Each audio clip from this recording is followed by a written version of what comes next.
Super, it's 93.5 Red FM पे मैं हूं तुहिन आपके साथ. Well, today I have with me the Indian Yogi spiritual guide, a social reformer and an educationist. Welcome to Red FM, Shri M. How are you doing, sir? How's the morning treating you? Morning is very good as usual. Every morning I wake up new. This is the Upanishad. Okay. Well, how's the life being a spiritual guru, a spiritual Ah, guide? a spiritual teacher also has social commitments because Right, spirituality is not separate from your daily life. This is not the kind of spiritual life that I lead or I want to put forth. It's connected with your daily life. So, your social life, your social commitments, one of the most important being to relate with people right, and give them this great message of harmony, peace, oneness, and peace, especially. That has come down to us for 2000 years in our Indian tradition. right. So, that is my social commitment, but I'm also a married man, so I have social commitments to my family and my kids, which means that a yogi need not cut himself out from any of those things. Right. Yoga is not cutting yourself off. It is staying and doing. And this is where the Ishavasya Upanishad is also very important. Okay. You said you're also married. You also have kids. Yes, So, yes. did Sri M had those moments when he had fights at home with wife, or he has to surrender to the wife? Good question. Good Whatever wife question. is saying is right. And, when young people come to me like you and ask me that we are going to get married, Right. do you have any suggestions? First, I tell them, thank God you have come to a married man because a monk didn't know what to tell you. Right. Okay. Second, I always advise them when you start your married life, start with the understanding that you are not always right. Right. You may be wrong. If you start with the premise that you may be wrong, the other side may be also right, not always this way, that way, Right. then half the problems are sorted out. One Okay. should learn to listen. You know, the problem is we are right. Then the other side says I'm right. There is no meeting point. Yeah. You see, you're married, so they have equal rights. So have a discussion and a dialogue, not an argument. You know the difference between a dialogue and an argument. Right. Right. Argument is I think I'm right and the other party thinks they are right. This is the argument. Discussion What is is a the dialogue? solution. Exactly. What is the dialogue? Which is also so important in the Upanishad. Samvad. What is the dialogue? Where you sit together and try to solve the problem. Right. Even though, like any other human being, I have had such problems in married life. Also with the kids when they grow up from teenager on, Right. there's a generation gap. All this is there. But believe me, I can tell you that I've been able to steer through it without hurting anybody, including myself. This is what we should be doing. So Yeah. I attribute that to my background in the spiritual understanding.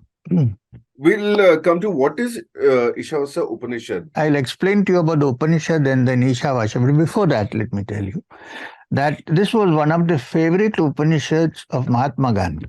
One of the things the Upanishad says is that you can live in this world for 100 years and do your work without letting it hurt you or leave a mark on you.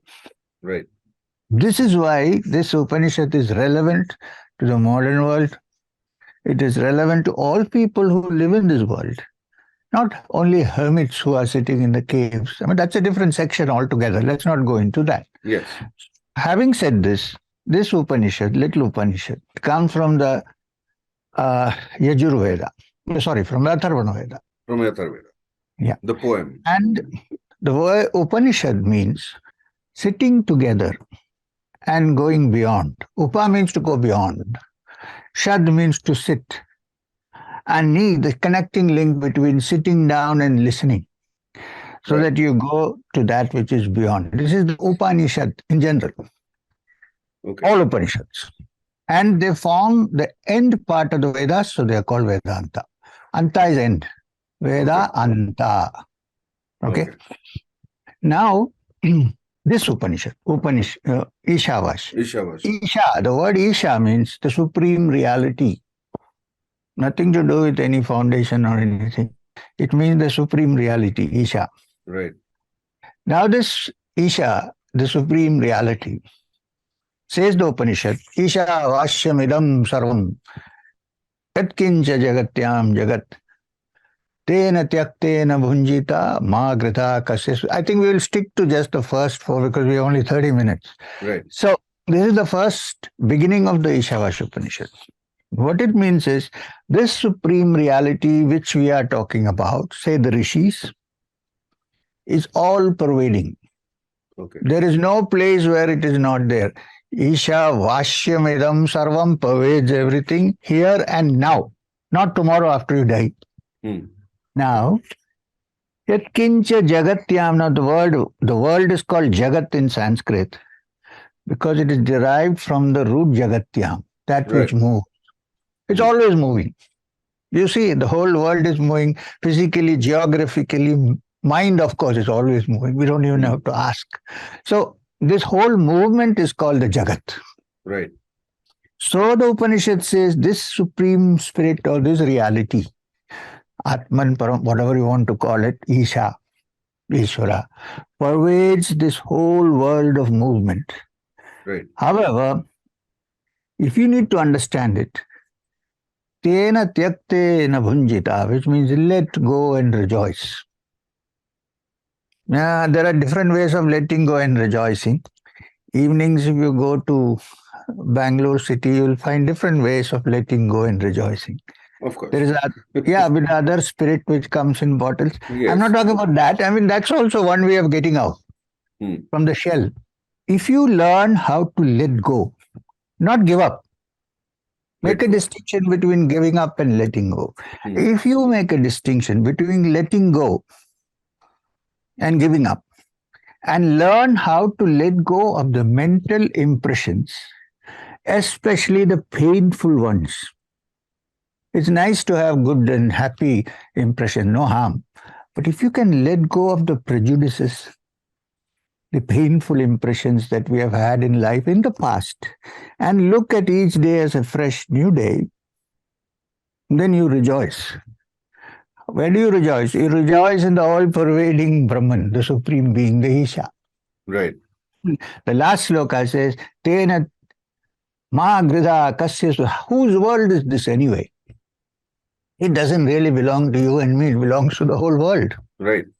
So this is the beginning of the Ishavasya. But you see how it is connected to many things, lofty as well as worldly. Many people think Upanishad is meant only for the intellectual or for hermits or for... My Guru Maheshwarnath Babaji told me, teach the Upanishad because it is the simplest and the most direct way to find the truth. This is what I'm doing. Here I have two questions. One is, of course, about the Gen Z, the new generation. What is the relevance and importance of Upanishad in today's world? How would you explain it to Gen Z? Because a lot of people say, ये तो पुरानी बातें हो गई हैं. I know. ये पुरानी बातें नहीं है. This is, see, there is no new. Actually, नई बात है ही नहीं. It's all old wine in new bottles, like Jesus said. It's all old wine in new bottles. People have now found out a way of life which on the outside is changed, but inside is the same. What are we seeking? Happiness in some way? So I think this is, even though this dates 2000 years ago, roughly, it is a universal thing that applies to all times. Right. You can really, and I'm happy to say that nowadays when we have gatherings where people have come to listen and have discussions, there are many young people. Okay. Because while the modern world has many advantages, I don't deny that. For instance, internet. Otherwise, how would we be talking to each other? Right. At the same time, there are also disadvantages. And I think if you look at the Upanishadic teaching as something which is universal, not belonging to this section or this cult or that, if you look at it as a universal teaching meant for human beings, it is as relevant today as it was before, especially to the young. I'll tell you why. I find that when I interact with the young, they are less prejudiced than the old. You need a mind, open mind to understand this. You start on a positive note, basically, not on a Always. negative note. No, Yes. certainly not. I That's have what prejudice interactions. brings. Exactly. So prejudice. So with young people, that prejudice is kind of 50, 60% away. It's not there. They're starting new. Huh. This is the time when if you give them something, they look at it and say, doesn't matter who it comes from. Let's take a look at it. I appreciate I think the young are the future of the world. Right. What is the use of teaching people who all have gray hair like me? What? And I know Red FM, like so many young people are listening to it. Yes. Right? So I'm hoping that it will make some dent and people will say, oh, this is not just some kind of old cobweb thing. Let's look into this new. Looking at the present world right now, there are two ways of looking at it. One is, of course, there's intolerance, there is frustration. Uh, is it all because of the aimlessness? We don't have leaders, we don't have heroes. Yes, of course, we lack probably um, a direction. You know, one of the things we need to learn is that all the people that you follow from the beginning of time, you really follow, not people who come and go. Right. 10 years, 5 years gone. See, I think this idea of aimlessness and so on comes because we depend too much on politicians and politics. We should look at humanitarian people. You look, great people from the beginning of time, cutting across religious barriers, Yes. have been selfless and they have always tried to bring people together, not divide people. So these divisive tendencies, look, I know many people, including me, we together took a walk from Kanyakumari to Kashmir, Yes. 2015-16. It was Yes. not for gathering votes or anything of that kind. It had no political implications. What we discovered was if politics does not divide people, this country is heaven. Right. We're This culturally so strong. it's culturally, it has roots. You just need to go to the root. But unfortunately, even the roots are utilized for politics. This is the whole problem. Right. You said आजकल internet वगैरह है, people are dependent on that. There are pros and cons. Your story is also like at the age of 19, your transformation started. So you didn't want to become a doctor, engineer, or a lawyer at the age of 19. You just went in search of something. Is it because of no backing, that nobody telling you that engineer ban jao, doctor ban jao? It is precisely because of this pressure, Okay. partly. Because in my generation, now things have improved. Okay, everybody doesn't want to become doctor or engineer.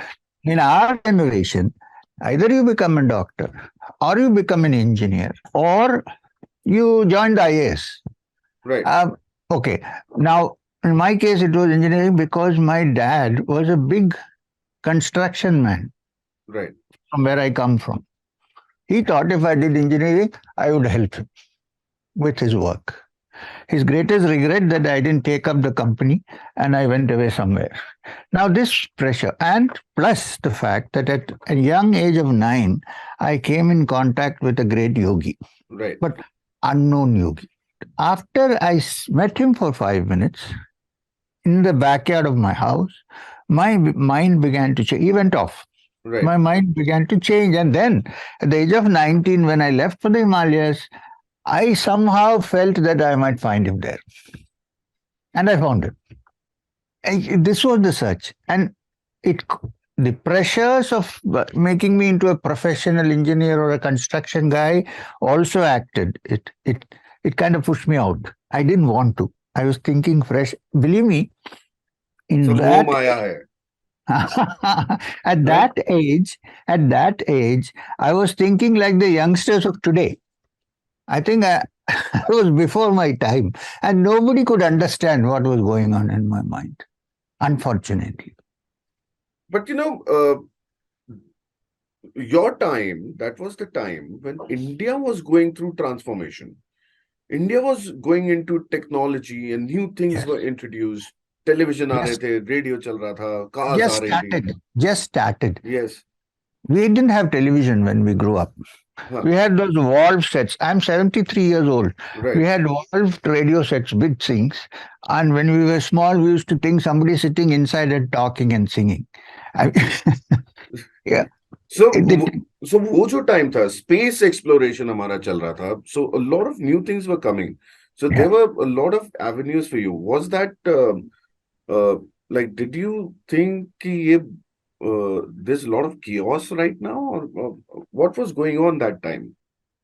Well, I don't think there was a lot of chaos. Chaos is there all the time in some form or the other, any period of history. Yeah, It's not confined to one period of history.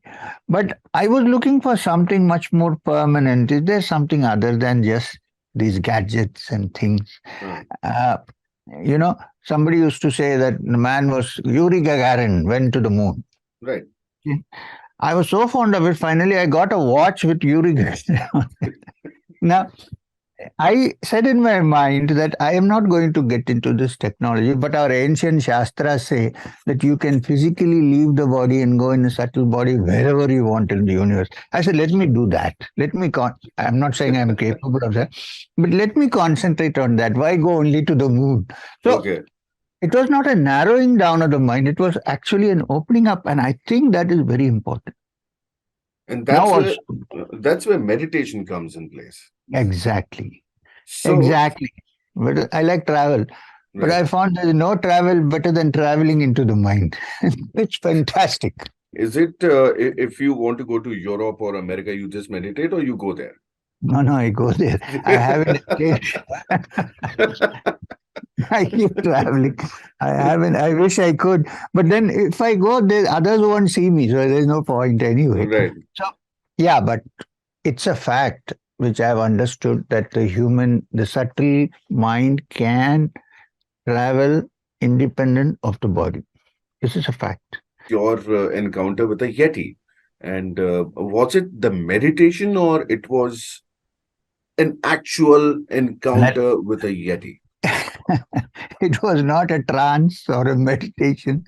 I was fully there, and it was actually some being that came in.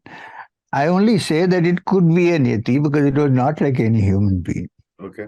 What was it And like? not only that, it tried to help me out because I was in a high fever. It stuffed something into my mouth. I think it was trying to help me. But then the Gurkhas who were with me, the Sherpas, they started shouting, so it ran off. And Okay. it made a kind of a sharp voice like a whistle. Uh, I don't know, I cannot say more than that. I was not hallucinating, Okay. believe me. Yeah. So I wanted to talk about meditation now.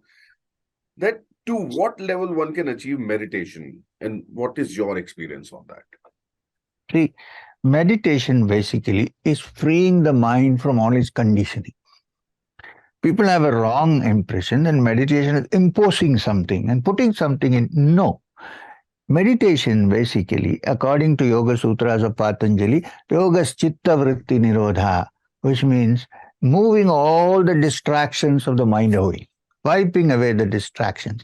A mind which is free of distraction, free of tension, free of opposites, becomes a tarmac from which you take off to the unconditioned upper levels of the mind. Okay. So, meditation is not something you can do. You can sit down and try to clean the mind. That's all you can do. After that, meditation happens.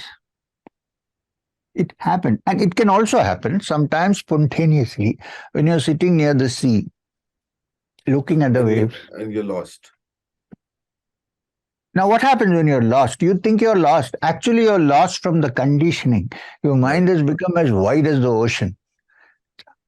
It is that mind that get intuitive and creative thoughts that come to the surface. You know this fact that many people, writers, painters, they work very hard. When they come to a place where they can't move forward, they're stuck. What do? Take off, go away somewhere. Well, some people even indulge in uh, substances, whatever. I'm not interested in that. They Right. go away somewhere. And then what happened? The mind is free of this obsession with what they were doing. When it is free, the next idea creatively pops up in the head. This is meditation, at least the beginning of meditation. There is a joke on that. The joke is the man is sitting, he's just staring in the oblivion. He's just staring. There's nothing in his head. He's just staring. And the wife comes in. What are you thinking? And he's like, nothing. No. What are you thinking? Nothing. You must be thinking about a girl. No, I'm not. So there's a there's a discussion going on, but the man is not thinking anything. He is blank. I think he's meditating right now. Right. Good thing. If you would only tell the wife, you also sit down. Let's soar away up somewhere. Huh? But what is the level of meditation? What do you achieve? To That's what what? I'm saying. The, see, first, your mind is deconditioned. Right, It frees itself from the limitations which it has even imagined and taught from childhood. right. When it frees itself from limitations, the scope is unlimited. This mind, but it will be a peaceful, quiet mind, but it will be an extremely creative mind. Now, it is Yes. this mind, the rishis in the Upanishads. If you go back and read, you wonder, did anybody say this 2000 years ago? Impossible, because we can't even think that somebody can talk like this. What happened to them? They managed to be quiet. They managed to uncondition their mind. Concentrate. Yeah, it's not even concentrate means then you put effort. Okay. Hmm. It's letting go, actually. Let go and rejoice. Yeah, Okay. it is letting go. But to begin with, you need to shift your attention because you can't keep your mind blank. It's very difficult.